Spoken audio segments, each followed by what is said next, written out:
اب یہاں پہ ایک بات یہ آ سکتی ہے کہ یار یہ تو باقی کتابیں تو آج بھی اسی طرح کھلی ہیں، اوپن ہیں، جو مرضی شائع کرے، ہم نے باقیوں پر تو اپنے حقوق کا تقاضا نہیں کیا، صرف بیان القرآن پر کیا ہے۔ تو میں صرف توجہ چاہتا ہوں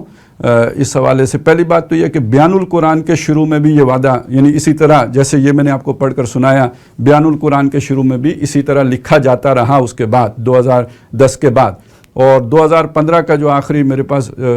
جو ہے تفسیر، اس میں اس کے شروع میں بھی لکھا ہوا ہے، اس کا یہ ایک پرنٹ ہے جو آپ دیکھ لیجئے، یہ بیان القرآن کے شروع میں بھی لکھا ہوا آپ کو اسی طرح مل جائے گا۔ تو